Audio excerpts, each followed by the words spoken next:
All right, now to a signature issue here at KGET, pedestrian safety. Data shows Bakersfield sees about 60 vehicle-related deaths and 2,000 vehicle-related injuries on our local streets each year. Just last year, Dangerous by Design ranked our city as number 7 for being one of the most dangerous metropolitan areas for pedestrians in the entire country. But one group is working to change that. Joining us with more, we have Yesenia Fernandez and Karina Funes with the Blue Zones Project, and they're here to tell us all about this new effort. And when we hear Blue Zones, we think health, right? We've been talking about the healthy eating, the healthy mindset, the healthy activity.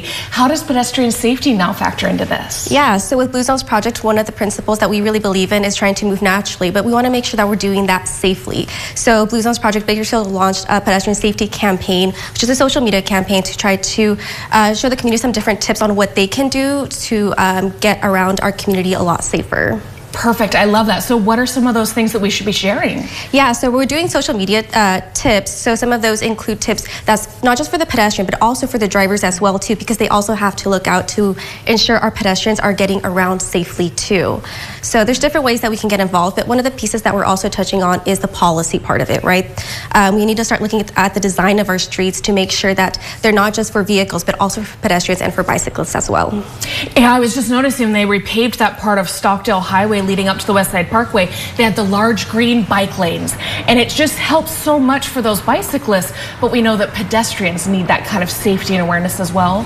Absolutely. We want to make sure that we're sidewalks, for example, right, that they're also large enough for you to actually use them safely too. If you're going to cross the street, you want to make sure there's enough time.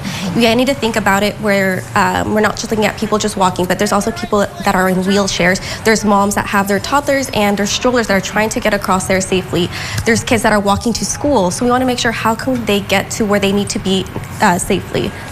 And I love this. Seems a little overwhelming to try and take on. We need to fix so many of our sidewalks. We need more lights. We need more this. We need more that. What can the average Bakersfield person do?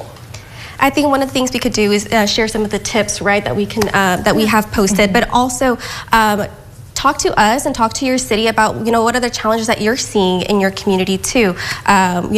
One of the things that Yesenia and I did recently is we went and we walked on Monitor Street to see what do our streets look like. And even us walking there, we found some challenges just trying to cross the street where there was the car kind of going in front of us. And they look right at you. Yeah, they looked right at us.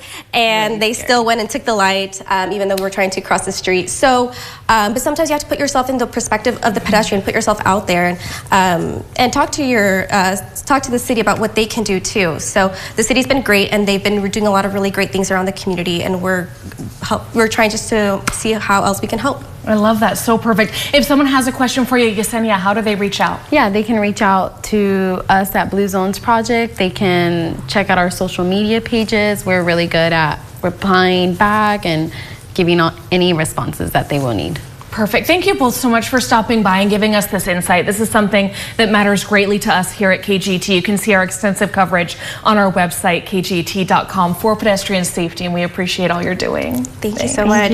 We're going to be right back with much more in state and national news.